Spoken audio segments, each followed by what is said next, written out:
This is the Coming Home Podcast with John Allen.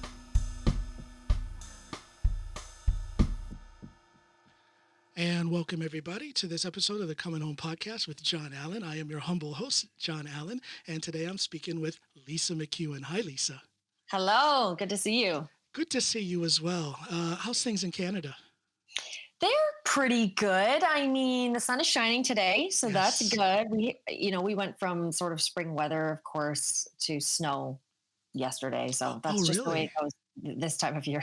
It's kind of the opposite that happened over the last day or so here in Norway. It Oh went no. from kind of like not really winter weather, but it was cold. And then Yeah. today it was, what was it, around 17, 18 Celsius, Oh my around gosh. 70 degrees Fahrenheit. That's just Yeah. crazy. Yeah. Hard to keep up, isn't it? Yeah, it is. It Yeah. is. But hey, enough about the weather. Let's talk about your music. I am so happy to have you here. Up until this point, I haven't had that many musicians on my podcast. Mhm. But now I have you, and I'm so glad that I do. Yeah. You are a country music singer-songwriter. Tell us about your path from Canada to Nashville. Yeah. Okay. So, I mean, I come from a family who is so supportive of my music and they love music, but no one really played anything or sang. I just kind of was the black sheep of the family, I guess you could say. And no one liked country music either. So I don't know. I'll tell you, I always loved to sing. And then then I learned, well, I better figure out an instrument. If I'm going to do this, I got to, sing and perform. I got to figure out some way to accompany myself. So I learned piano at a young age. It was okay. But I got better as I just was writing songs and figuring out how to play along to myself. Right. And then around 14 or 15, I picked up a guitar because I realized, that's just easier to take around to different locations, right? Is to have your guitar. So I got better at that. But that was around the age when I discovered country music. So my dad might have played Johnny Cash the odd time, but I mean, Okay. it just really wasn't in my life that much. But around that time was when pop country kind of was booming. Shania Twain, Okay. Faith Hill, that Yeah. kind of thing. Yeah. And it just really caught my ear. And I noticed when I sang it, I could do it really well. It felt like a fit. I Because understand. yeah, you know what I mean? Like you're singing along. It's like, hey, I can do exactly what they're doing. Sure, sure. So it felt really good. And before that, I was doing more of the like singer songwriter type of like Sarah McLachlan, Okay. Jewel, Yeah, yeah. yeah, that kind of stuff. But the country just had this, I don't know, it had this more fun element. And I love the storytelling in those songs. So yeah, I was drawn to that. And I would say that yeah, I would say that even those who don't like country music, if they would take the time to listen to the lyrics, you yeah, can't help but enjoy a good story. Period, yeah, regardless of what genre it is. yeah, But I but agree. there's so many good stories in country music. Um, Yeah, I'm not a real big country music person myself either. Um, uh, but I see the value in country music. I see the talent in country music. yeah, What yeah, for sure. what is it that made you, you know, to dare to try things out in Nashville? I mean, that is Yeah, the mecca of country music, yeah, and it takes confidence. It takes a certain amount of yeah, self-assuredness to take that step into that pool of talent that you find in yeah. Nashville. You're absolutely right. It is. Sometimes I look back and think, what was I thinking? But no, I mean, I think I just knew there really is no answer except I have always believed deep down inside that this is what I do. And it feels like a privilege or a gift or something as my music. And I always just felt it, I needed to do it to connect with others. That's my goal. That's what I do. And so when I figured out all my favorite artists were in Nashville. That's how they did it. That's how they got their start. They went to Nashville. Like even I don't know if you know Carolyn Dawn Johnson. She's a great Canadian singer, Yes, songwriter. So I would follow her story. Like how did she do it? And so I just when I get my mind set on something, it's like there is no stopping. So yeah, I think that's what it was. And truly, I always, this is another thing I still believe. If I can't do it or I'm not good at it, I just believe I'll get if I try hard enough, I'll get better and better. Well, amen. That doesn't mean I'm going to be perfect. It's just the way life is. If you just keep Yes, trying and you adjust and then try and adjust, that you will get better. So I am a when you big come, believer in oh, that. go ahead. Yeah. Yeah. Like when you come from a place, let's say wherever you're from, a small town, maybe you're one of the best in that town and you think, okay, I got this. And then you go to Nashville and you realize everyone is great. Like almost everybody. And then you realize, whoa, They I'm up probably against have these people. they probably have homeless people in Nashville who Oh could be yeah. a world-class songwriter Yeah. if they just had the right opportunity. Yeah. Right. But Yeah. but And but you didn't yeah. wait for opportunity. You created your own opportunity, didn't you? Yeah. How did that Yeah. go? What did you do? Well, again, I followed in a lot of people's footsteps. I took some advice from, I'd go to workshops or I would NSAI, which is Nashville Songwriters Association International. So they're everywhere. Yes. Yeah. They had little chapters in Toronto and stuff. So I would go and try and get to know people. And then, so as I got talking to people at workshops and stuff, and, you try to play your music at these types of things so Yeah. people get to know you. Yeah. I realized I had to get down there. And I know, working in the US is tough because you need a visa. So we just crossed the border and oh my gosh, it was completely blind faith because I didn't really. So I had a place to stay the first 2 weeks. This place called the SOCAN House. SOCAN is like at the BMI, the ASCAP, Okay. Yeah. Canada. Yeah. And they had this little place you could stay. And after that, I had to look for a place to live. I just cannot explain it. I just knew. You know in your gut when you just know Oh yeah, absolutely. something has to be done, even if you're terrified. Like Been you there, just have done to that. do it. Oh yeah, Yeah. absolutely. I like to say that I'm not afraid of a challenge. I thrive on challenge because Yeah, when you good. meet that challenge, whether you succeed or fail, it is a period of growth. It's a period of learning. Yeah, So exactly. to kind of jump into it feet first with no solid plan, Yeah. no clear idea about how the future is going to be. Yeah. I mean, that falls right in line with I mean, that's what I love. That's what I love about life. That uncertainty, that shaky ground. It's definitely scary because especially in that time of your life, it's like, will this work out? Is this a waste of time? What am I doing? But I just saw these people who had done it, and I thought, okay, if they did it, I can do it. Why can't I do it? And I'll just do what they did. And even when things wouldn't work out like exactly the way these successful people did, Yeah, it at least got me one step further. And sure. you kind of get these little signs that things are in your favor, that you're doing the right thing. Like What were some of the signs you saw that led you to believe that you were on the right path? just things like, you might wait all night to play at an open mic and there's nobody there. Okay, here's a good example. There's nobody there. This is back when they were smoking in the bars and it was like, ugh. What year are we talking? So this was about 2005. Okay, yeah. 2005. And you kind of feel like, oh my gosh, was this a waste of time? I don't know. But then you go up and play, and there's two people in the audience, and maybe one's another writer. And then you start chatting, and they're like, wow, that was so good. Remember this one night and met this amazing songwriter, Michael Logan. And he had a publishing deal at the time, and he happened to be playing that night. And then he said, why don't we write? Ah, And you just sort of like, okay, this wasn't a waste. And there's that a right little. there, that alone is a huge opportunity to actually sit Exactly. down and co-write with someone who has a publishing deal Publishing deal, already. because that's the key, right? Yeah. Yes. So just little things like that would just happen. You just got to put yourself out there. And yeah, I mean, So along the way, you're getting these little signs, these little empowering little bits of feedback that are telling you you're doing the right thing.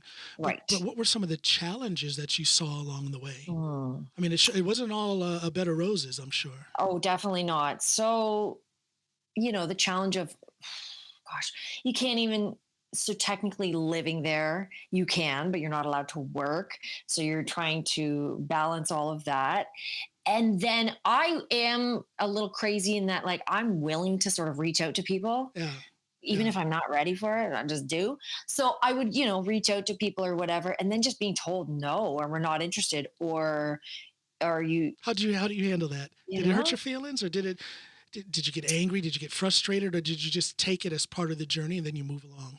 So a bit of both. So I would Yeah. always feel that frustration of Sure. like, they don't think I'm ready, but I think I'm ready. Okay. Um, in perspective and looking back, no, I was not ready, but whatever. Yeah, I but definitely you don't wasn't. tell them that though. Yeah. So you're frustrated and you're kind of like, maybe they just don't get it. But Yeah. then you have to have that sort of self reflection of, okay, but let's carry on. I mean, okay, I remember I did have one connection that I through a workshop I'd gone down to Nashville. I made a few visits before I moved there.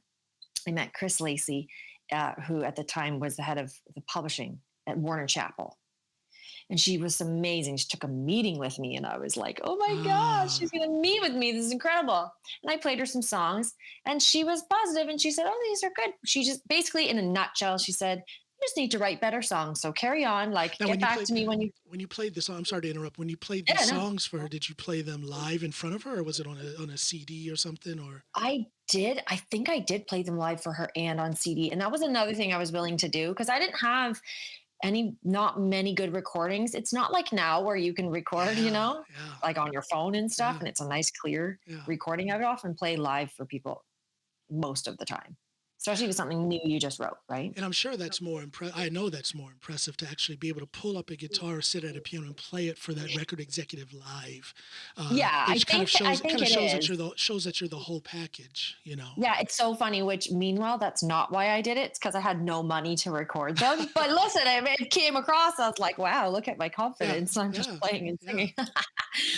But yeah, I mean, in a nutshell, she was like, you just need to write better songs. So to me, I was like, oh, that should be easy. Meanwhile, I'm still on that journey of trying to write better songs. But that's what I'm saying. When people, interesting too in Nashville, they don't really say no. They sort of skirt around. Why Like, do you think call that me. is? Why do you think is that southern politeness, or is that I maybe that's a really interesting question. I wonder if that's just Southern playing. Because you know what? I bet you it's this too. I think this might be, and this could be a music industry thing altogether, is like you don't actually know who is going to be that next big thing. And if ah someone's written you off completely, yeah, they might they don't need want to you and you be, kind of always need a contact, they right? don't want to be Yeah. that jerk that let the Yeah. next star walk out of their office. Yeah, That's right. So yeah, it could be that too. yeah, I'm not yeah. sure, but yeah. Could be southern So politeness as well. It's probably a little of and both. that's I bet you, yeah. So what else? I'm just trying to put myself in your shoes. So how old were you when you first went to Nashville? I was 22. Okay, so you're Yeah. 22 years old, Yeah. and where does that confidence, where does that self-confidence come from? There had to have been some sort of foundation in your upbringing up to that point that gave you the guts to do this, because this is a Hmm. big deal. This is a That's real big deal to do this. so funny. A lot of people have said that, and but in my mind, and even still, I'm like, I don't think it's a big deal. I just can't explain. I'm not the confident person I am now. I was not then. So growing up, my parents were so supportive. My family is extremely supportive. And even though they probably didn't know what to do with me, like, oh, here she can sing. It's not like they were like putting me in fairs to Yeah, sing yeah. at places and stuff, right? But they were But just, they if you want supported to you. do it, They supported or you it's in your desire. exactly, and Yeah. whatever. And I think I'm sure they were terrified that I was moving to Nashville, but they supported it anyway. And where did the confidence come from? Again, it goes back to, and we'll get to this when we talk about the music and mindfulness. It's just this inner knowing of, it's a gut feeling, and I'm not. That's the thing. I think maybe it comes across as confidence. It's not quite. It was like, I don't know how else to Well, describe it. isn't that gut feeling where you know that you were meant to do something? Isn't that so? I mean, you're struggling to explain it, but isn't that normal? You can't explain it. It's almost Yeah, some sort of otherworldly motivation, an invisible hand that's kind of pushing you yeah. towards this thing that you've dreamed, but you know that it can become a reality. It's hard to put words on something like that. Exactly. And I remember crying to, I had my husband now, but at the time was my boyfriend, and crying and saying, I don't know anyone. I want to come home, and I'm sad. And this is so lonely, and kind of, what am I doing? And he said, I mean, you can come home if you want. And then I said, no, but I'm not coming home. I just like, I'm sad, but I just know I have to be here. I know this feels right. So you can have that. You can still have all those doubts and fears. And feelings of being upset and things, right? But then there's this knowing. What kind of musical success, or how far had you come in your career? What had you achieved prior to moving to Nashville? That's another great question. So not a whole lot. Like I did what I could do. I went to college in Toronto for voice. It's a jazz-based program at Humber College. And again, at that time, it felt very limited. It was like you could audition for singing contests. So I would do that. Yeah. I don't think I've ever won. I think I've ever won a singing contest before. But I Never in all with of that them. voice. I don't think I ever have. Oh wow. Because I remember, going to CNE and I made it, I make it up high, but not quite. So I would do things like that. And, but again, didn't really know, I did not know where to go to record songs, or like, Okay. how do you get money to record songs? And then, So you didn't have connections, so to speak. You were a true solo artist trying to find her way. You didn't have connections. Nobody paved the way for you. No, because it's funny, when I got to Nashville, I remember seeing all these other girls my age or younger, even, or older, who had created this sort of career already in Canada or wherever they were from. Like, oh, I've got 3 independent albums already. Right. And now I'm here. And I remember thinking, I don't have any of that. Like, did you feel behind the curve kind of? Yeah, I did. At the time, it sort of, I think I just felt like, oh, I'm just going to wait. I'm going to wait till I get a record deal, which never came. But it's just like, yeah, you're right. It felt sort of, if I were to do it again, but again, yeah, I do it, I do those indie albums, and I would, But again, and you say it's not really a big deal. And, I'm very like-minded. I think the same way you do about those kind of things. If I think it, if I dream it, then I'm going to try and fulfill it. I'm going to try and make it into reality. And to me, that's normal, but normal for me. And I can see out there that there are not many people like you who would take such a big step to go to, Canada and the USA, they're first cousins, but it's still a foreign country. It's still very different. It's still very different. It's still it's still a big step to take. Did you have any fear of failure, or did you go there expecting to get what you wanted? Or did you go there thinking, okay, this might go wrong, this might not be a success story, but I'm okay with that? What was your mindset as far as expectations? Yeah, that's a good question. I knew I always wanted my mind was set on getting a publishing deal first. This was how I thought my ideal thing would go. Okay, get a publishing deal, then someone will see I'm a great singer, and then they'll offer me a record deal. I'll be a big star and right off into the sunset. But, so you had a couple 3 steps in your process. It wasn't an 3-step process. It wasn't So it wasn't an all or nothing thing. You could have been fine being having a publishing deal. You could have been fine with some sort of recording contract. Right. You didn't necessarily have to have both. Right. I mean, I wanted both. I guess the ultimate goal was a recording contract. But looking back now, I was terrified. I see myself now and I realize, that was too big of a dream for me. Like just the traveling and the confidence of performing with a band. I had such little experience with all of that. Just again, now I feel confident, but that's because I have all this experience. And then the failure thing was, I never had like, okay, if I don't make it by this point, I'm turning around and going home, and then I'll become a nurse or whatever the job, right? Yeah. It was like, okay, if that doesn't work, I'll figure something else out. It always had to be music. Sure. For the most part. It just was like, I'll just have to figure out how I'm going to do it. So I actually did end up getting a publishing deal. Tell me about that. How did that come to be?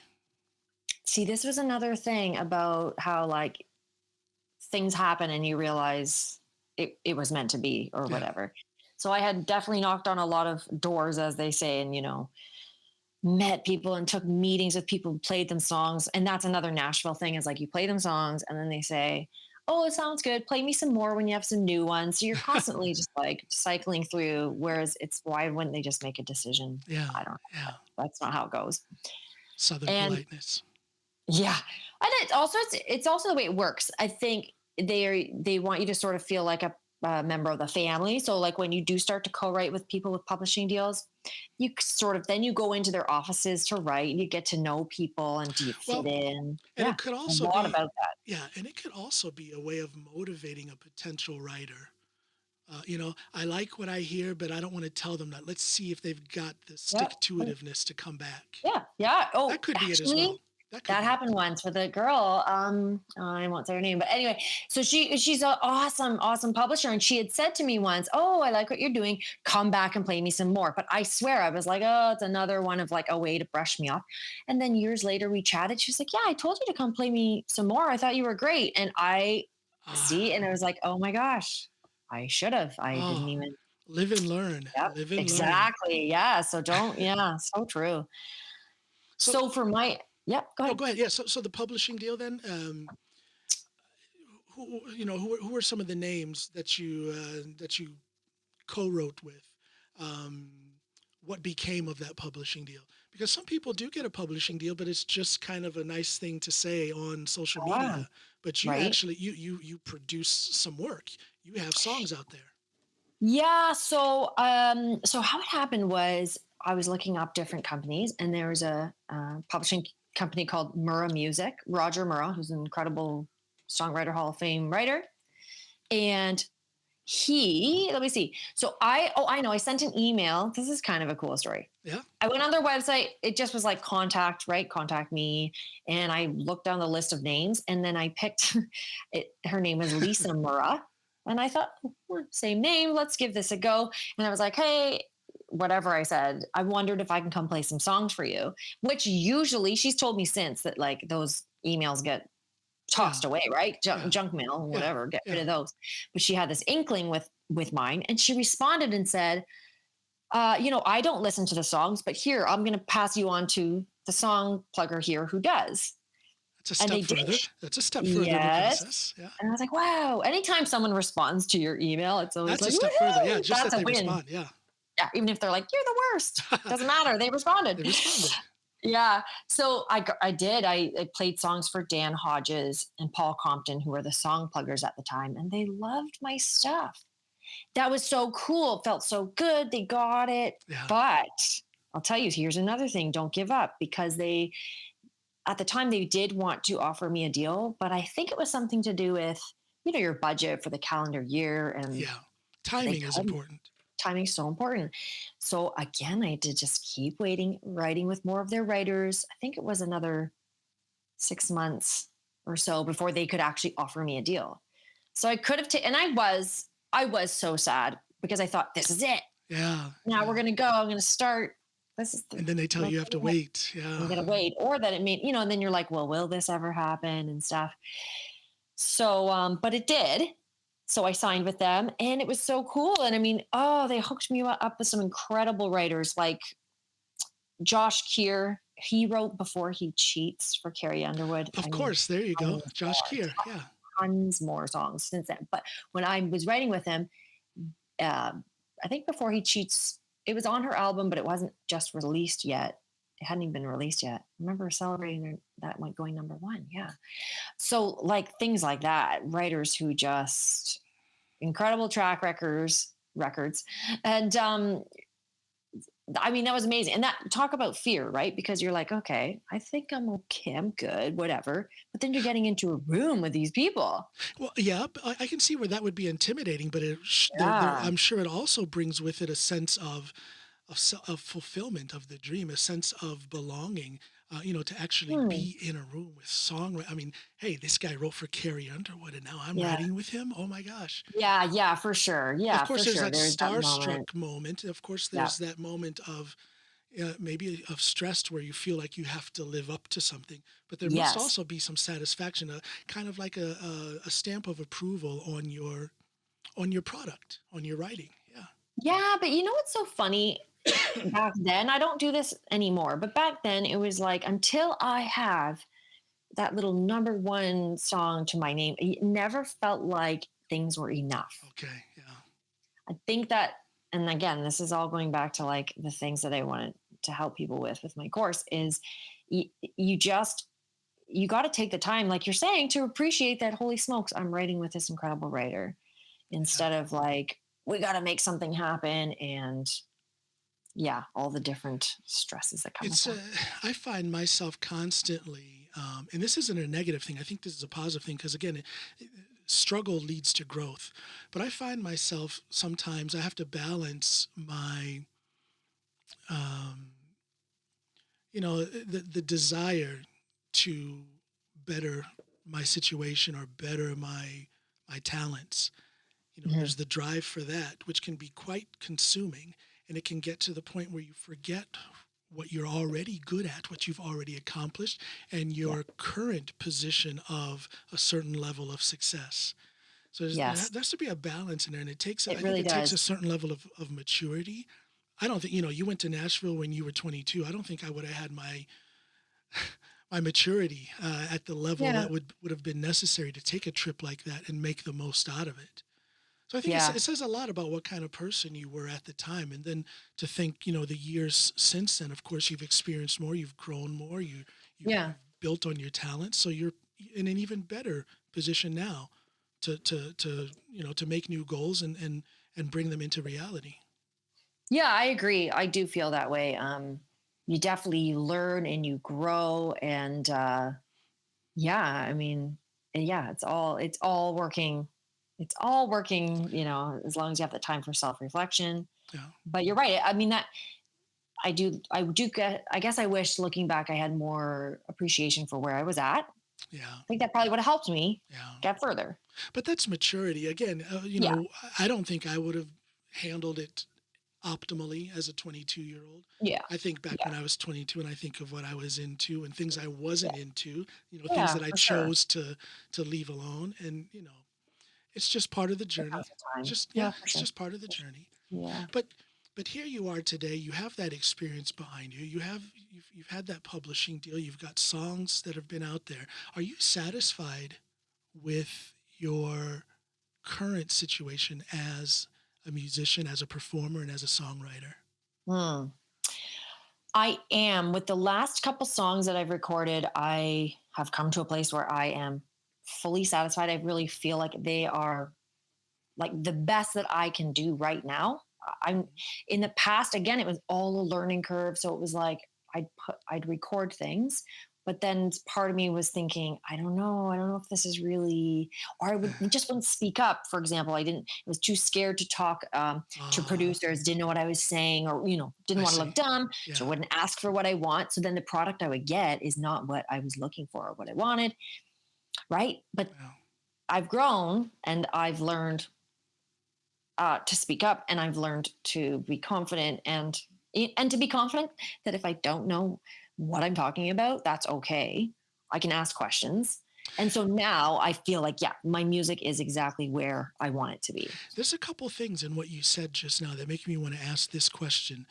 Is Nashville a friendly place? Is Nashville a welcoming place for a female singer, songwriter who's looking to get her foot in the door?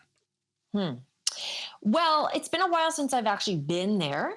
And I think Nashville's just a friendly place altogether, I really think.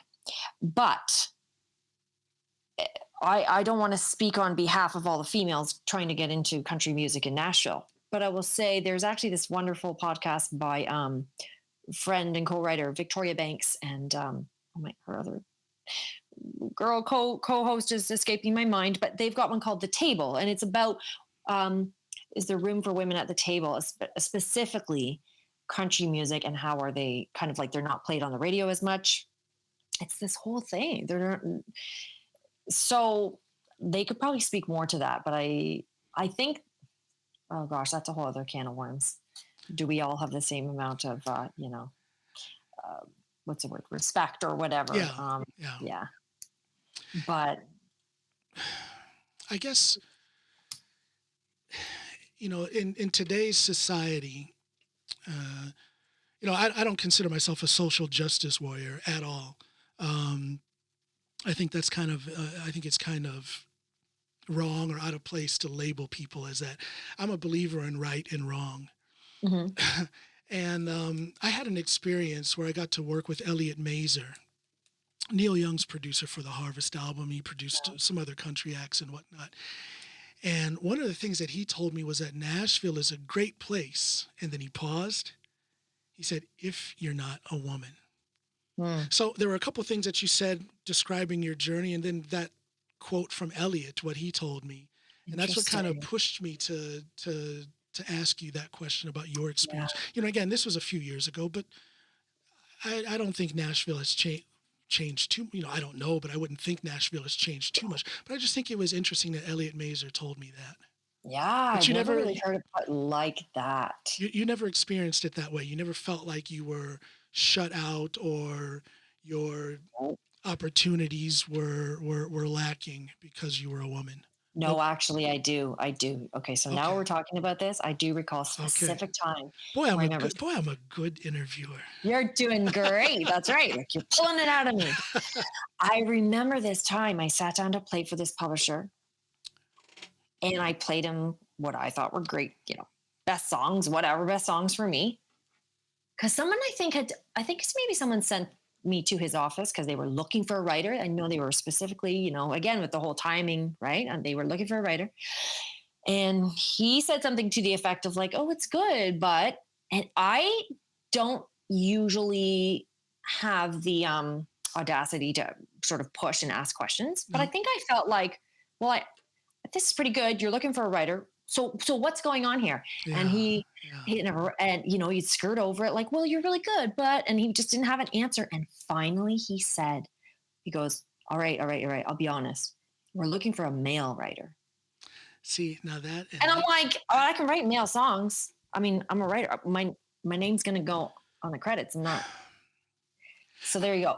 And I and I think that happened. And that was sorry, he was the only one who said that. But think okay. about all the people who are probably Yeah. thinking Yeah. that, And right? And shooing you aside. I think that's such a strange thing to say. Okay, if you're a producer or if you're, let's say you're a record label, and of course you as a record label, you decide what kind of, I don't know, diversity, if we can use that word, or what kind of variation you like to have in your artist pool. You decide who's Yeah. going to be in it.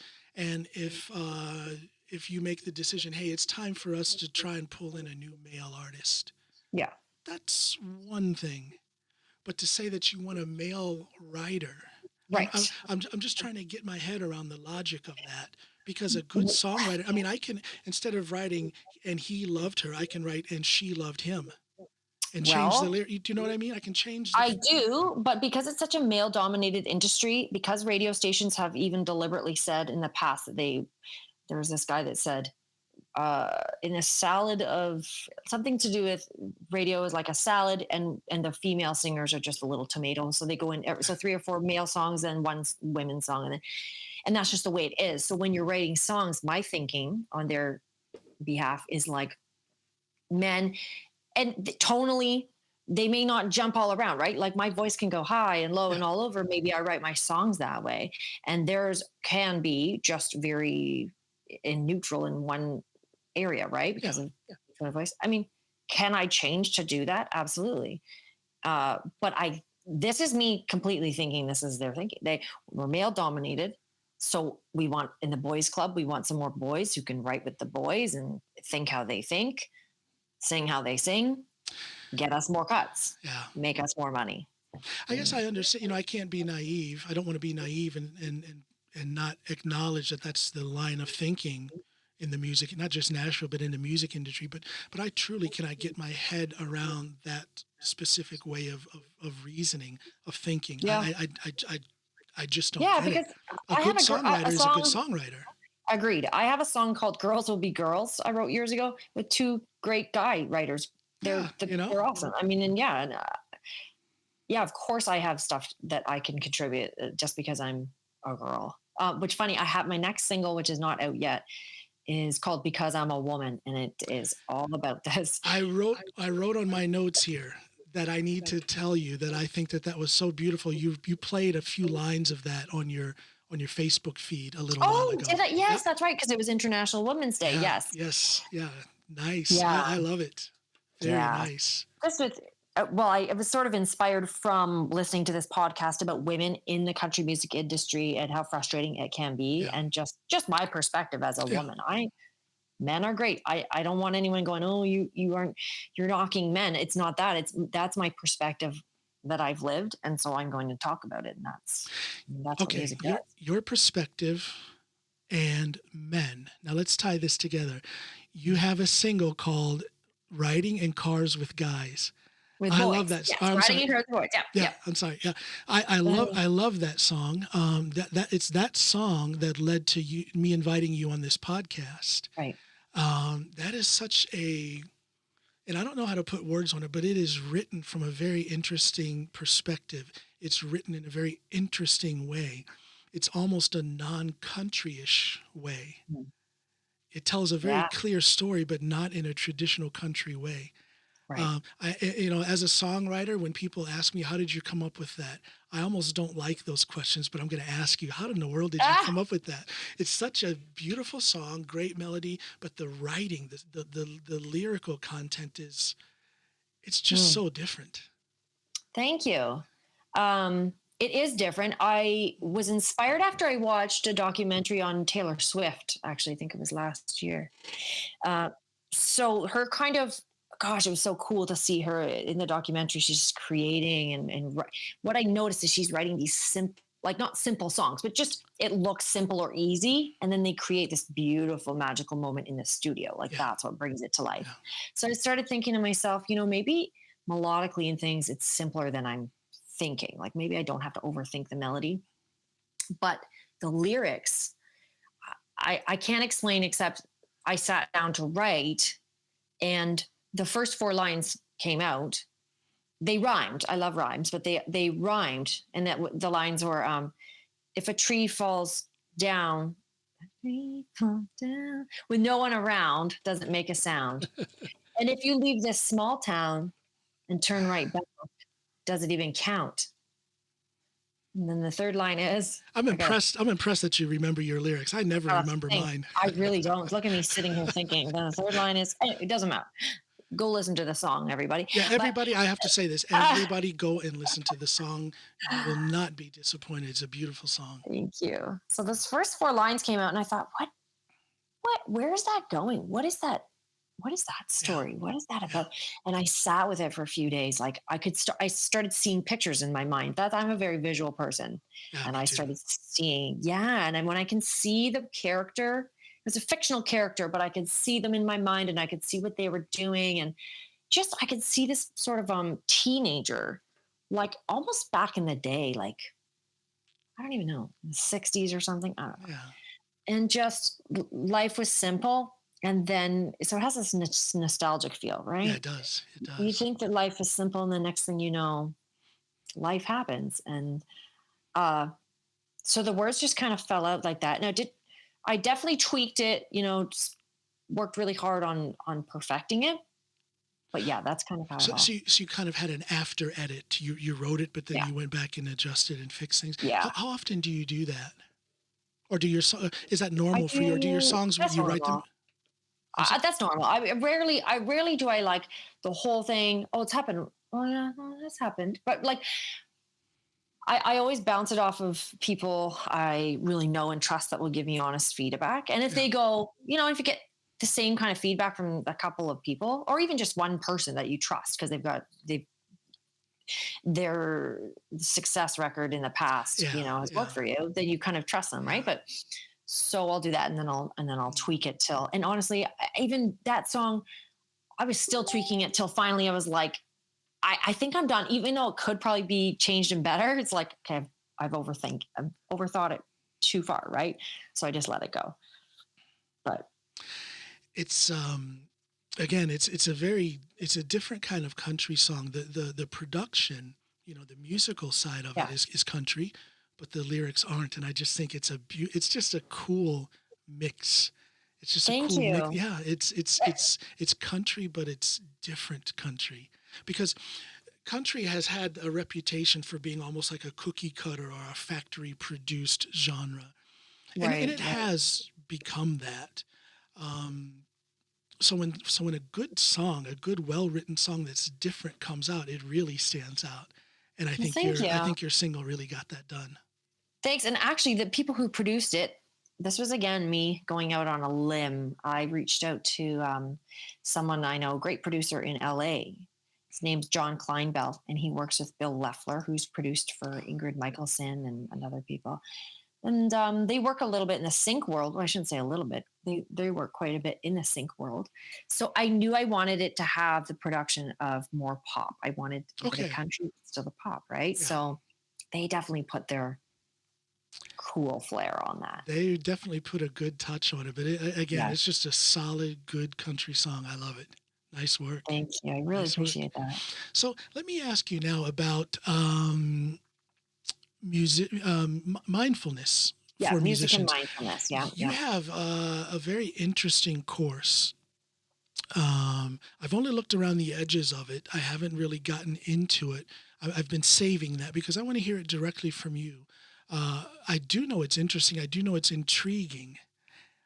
Tell me about it. What's your course all Okay. about? Yeah, I mean, I enjoy teaching, and I've been teaching music lessons for a long time, guitar and piano and voice and stuff. And I've always wanted to create an online course that's accessible to everybody anywhere.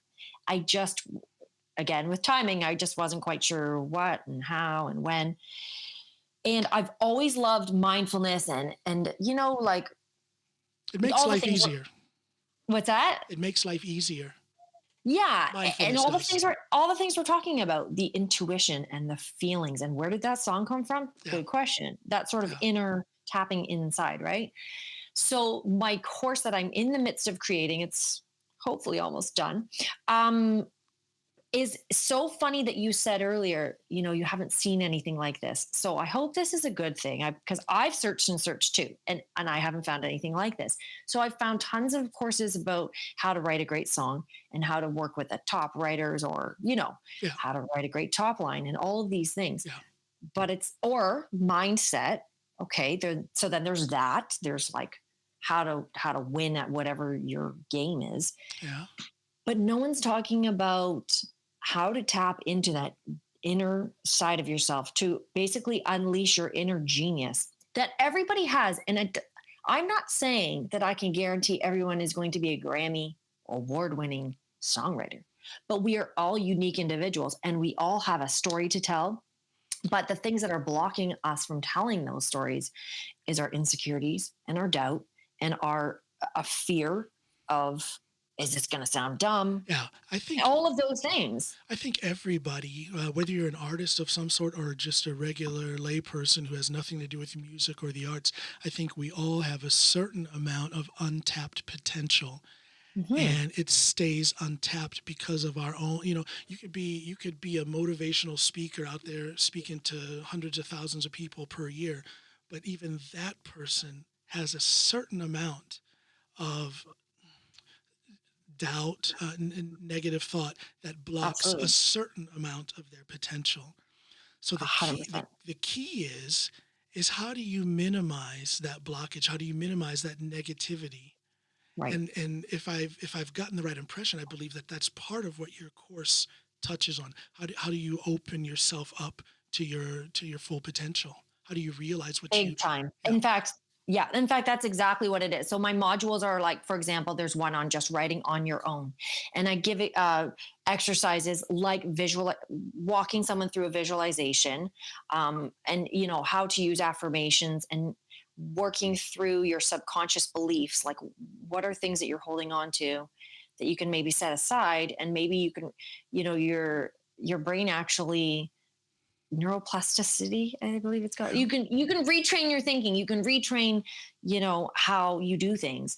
Yes, so it is a fact. That and co-writing. Yeah. Oh, sorry. Go ahead. No, I'm sorry. I didn't mean to interrupt. It just when you said you can train your, I mean, it's a fact that you can retrain your brain. You can actually create new neurological connections.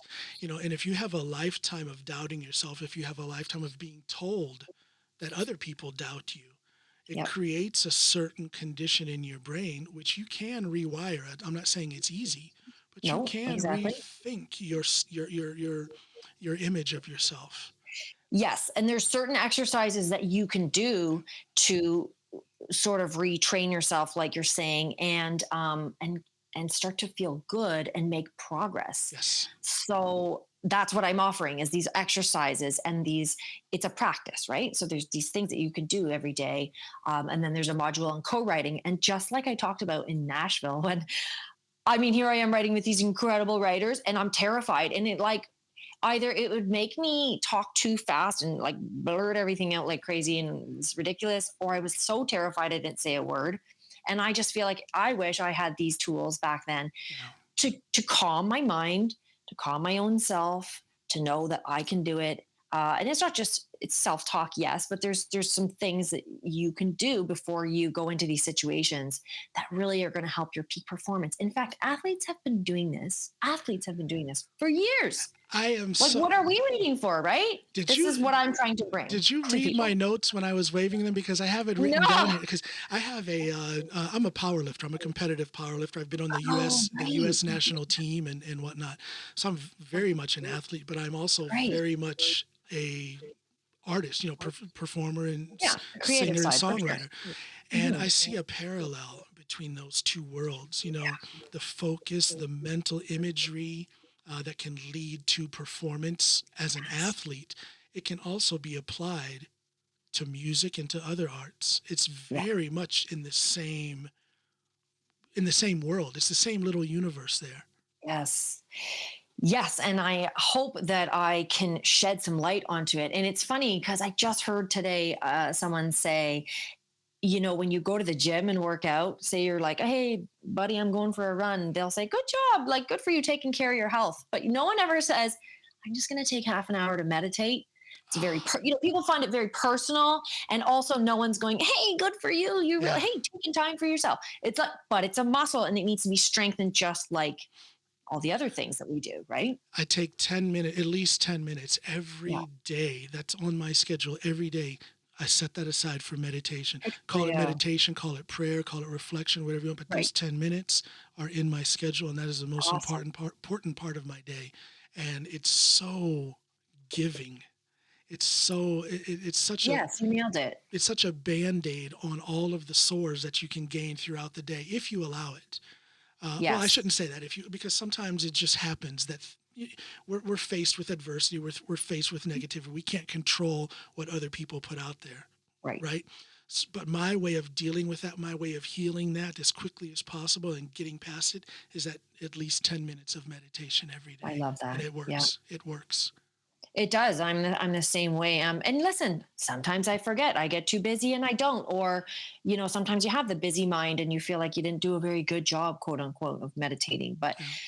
but it is something to stay consistent with. And so So all of this is a these part of things. your course then, Yes, yes. meditation and inward Meditation, reflection. visualization, inner reflection, affirmations. What else? Even learning to deal with like rejection Ah, in the that is industry. a necessary skill in our Yes. field. It is. Yes, and just in general, because you're gonna face it. Okay. Even those top performers and athletes, all of them, they all have faced rejection. But the difference is you can be sad. I'm not telling you, oh, don't cry over that. Carry on. Like you feel it and then you move through it. Yeah. It's this inner, like I talked about before, it was like just this inner knowing that I can feel sad and then I can continue on. Yeah. Um, Yeah, everybody faces adversity. Everybody faces rejection at some. Elliot Mazer got kicked out of a studio here in Norway. So oh, yeah, things things happen. Everybody for faces it. So, sure. so the question is how do you deal with it? How do So you so deal how with it? will your course help someone deal with that? How will your Okay. course help someone realize their untapped potential? It's just, I believe, if you work through the exercises, is that you're just opening up into this whole, well, it may not be a new world. I mean, maybe some people do this already, but it keeps you consistent with Yes. doing it. That's My what I was going to hope. say. Yeah, that's what I was going to say. A lot of people may do these kind of things from time to time, but if Right. they buy into your course, it is there. It's an investment, first of all. And we Yeah. know that the things that we pay for are the things that we tend to prioritize. That's right. And Put if they value on have it. your course, if they've bought into your course and they have it there in front of them, it might be easier for them to incorporate this as a healthy habit in their daily life. Exactly. Yeah. Exactly. So I really am hoping with the consistency, like you say, so you're sticking with it consistently and working through the modules and taking from it what you need. There's also one on performing, because that's a whole thing. Some people are quite confident performing, but you still get those nerves, and how do you deal Sure. with that? Right. Sure. Public speaking. So some people also are really great at performing and singing, playing. And then they're like, well, what do I say in between songs? Or I'm going to be a dummy if I don't say something clever right now, or whatever. Right. But what I'm trying to teach people is you have to be yourself. Yeah. So figure out what do you do? And then trying to teach them to be confident with that. Because that's, again, I wish I had that. I wish earlier on in my life, I wasn't trying to be like everyone else. Right. Because Right. you're kind of like, that's the trend. Let me Yeah. try and be like Yeah. that. Yeah. The more you do you, the best that you can, Well, it's going to shine. doing you is the best thing that's what you're best at, is being yourself. So why try anything Life gets else? a heck of a lot easier when you start doing it, it just makes more sense, right? You know what I think is really cool about this? You are, tell me if I'm wrong, but it seems like part of your motivation for making this course and for putting this out there for people is that maybe you're visualizing, um, your doppelganger is out there, or, a woman or a musician, period, man or woman, who is trying to make it. They're on their path, and they may not have the guidance. They may not have the tools that they need to navigate through life and through this apparatus that is the music business. So you're seeing reflections of yourself, and you're being the Exactly. mentor that you may not have had back in your time when you first went to Nashville. Am I right? That's exactly right. And that is why I started this. And that is exactly right. I mean, it's not just I just also want to say, it's not necessarily just for people who want to make this their No, career, no. because even the hobbyist, or whatever you want to call someone who's just doing it for the enjoyment of it, even those people have those doubts and those things that hold them back from being great. Right. But you're exactly right. That's why I'm basically doing it, because I wish I had this when I was going through it.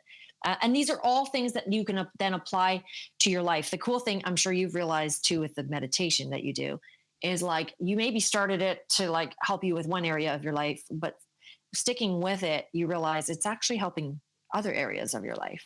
Well, I actually had a very broad hope when I started doing this consistently, is that my life was quite chaotic in general. So Okay. I just wanted to put myself in a better position to tackle it. Yeah. I didn't really have any specific thing. Hey, it's time to fix my life. Good for you. That was my goal. Yeah. So, and again, it's one of the best things I've ever done for myself. That's amazing. It's okay to be selfish. It's okay to be selfish. I believe that people should allow. I mean, selfish is an ugly word, but let's put it in the proper context. I believe that people can do for themselves first in order to be in a stronger position to then help others. Completely. And I picture.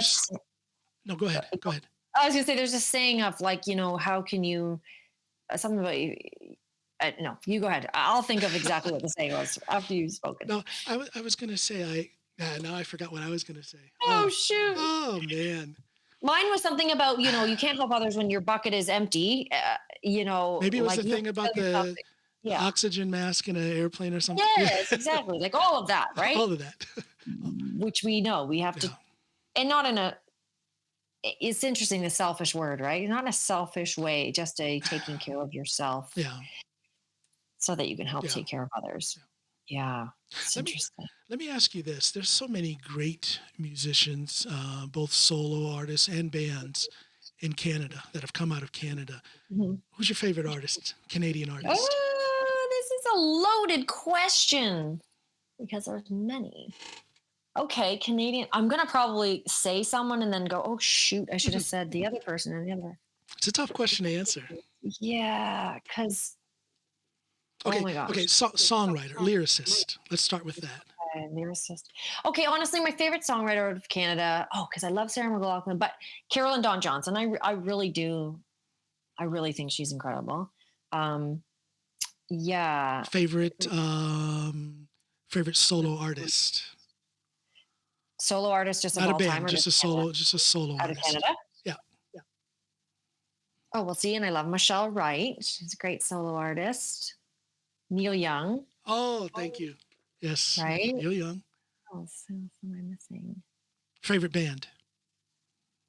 I'm going to keep you on your toes. I'm not going to let you think I too know you long. really are I because want to I'm see trying the first. I to. want to hear the first reaction when I startle you with a new question. So first band now.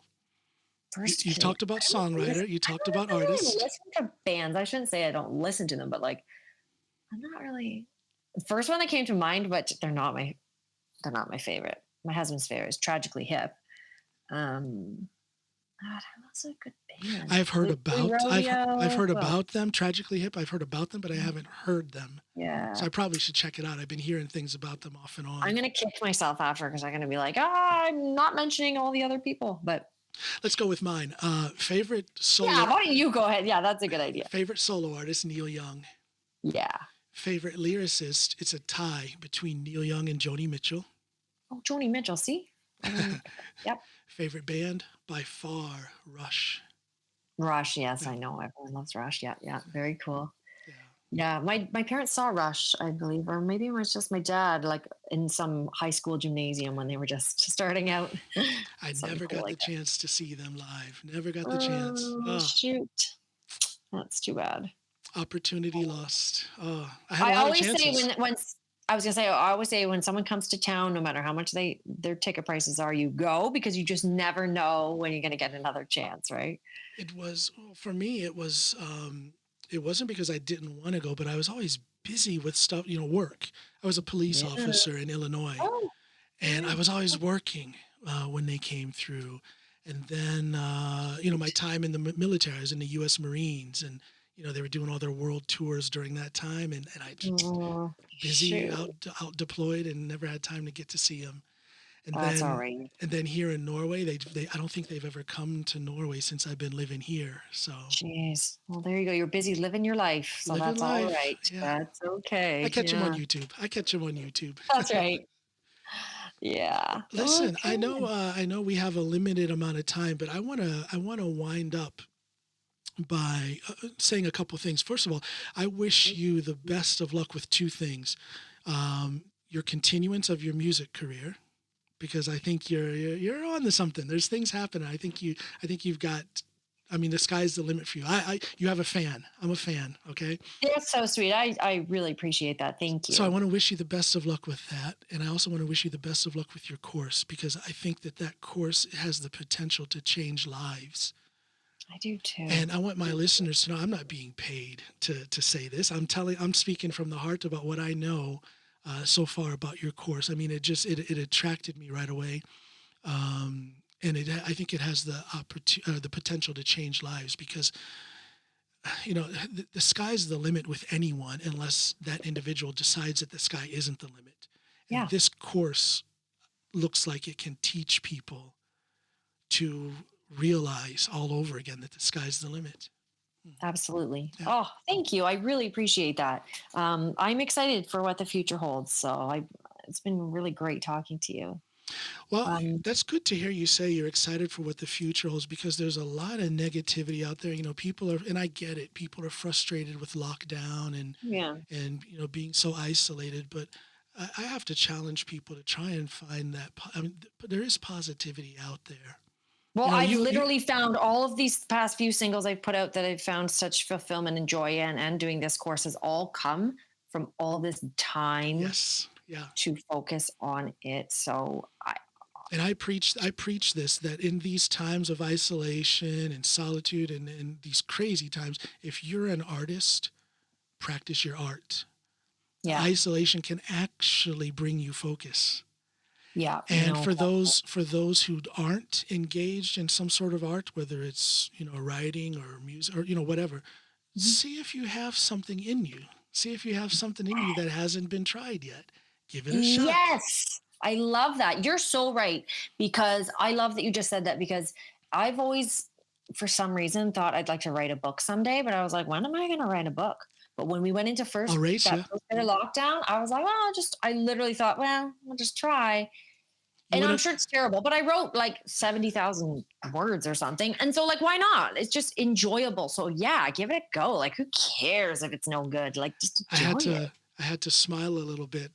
Do you want to race on the book writing? Because I'm supposed Oh, to be God. writing a book, and it's kind of a stop and go thing because I'm kind It's of a tough, yeah. yeah. It's not easy to you No. get that inspiration. You think, oh my gosh, I'm ready, and you start writing, and you may write. You may get 10,000 words out, then Mhm. it stops, and then it stops. And the editing. And I think that's where I got Oh, caught up to is like, oh, I got to go back and edit this. well, Oh. what I found out for me is my issue has been worrying about the editing. In other Mm. words, trying to get it as perfect as possible on the first take, and I've stopped that now. Now I just write. Because you just got to get something out. My brother's a great writer, and he said you just gotta do it. Because what is it like if you have nothing to edit, like Yeah, yeah. blank page, you can't work on. But so just get it all out, and then you can edit it Well, later. let's see So which one of us gets the book out first.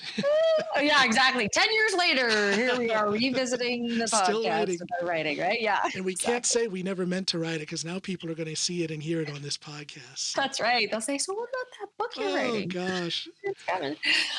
It's good. Well, listen, I was just going to mention too. Can I plug my website for that Please course? That people tell people where they can reach you. Tell them where they can find your music and where they can find the course. Yeah. Okay. So any type of streaming, generally you can find my music under Lisa McEwen, and that's my last name is spelled McEwen.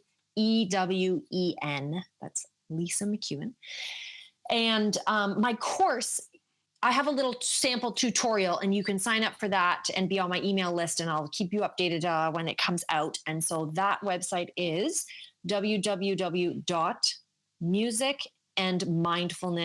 www.musicandmindfulness.co. So it's There you go. .co. Yeah, and you can find me on Instagram at lisa.mcewen.music. And you have a podcast. And I have a podcast at the moment. It's it's all kind of mindfulness stuff called Always Be Vibing. That's right. Always Be Vibing. So please find me and we'll connect, and I'd love to chat some more. So yeah. If you would do me a favor, when we're finished here, if you send me a message with all that information, I'll make sure when I post this episode, I'll post those links as well. Make it easier for a handful of people to find you. Absolutely. I will do that.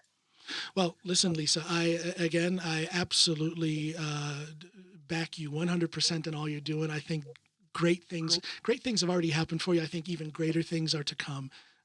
Keep on keeping on. You are an inspiration, and thank you for sharing your time with me. Thank you, John, for having me. This was wonderful. I really enjoyed every minute. Thank you. Awesome. Okay. Okay. Bye, everybody.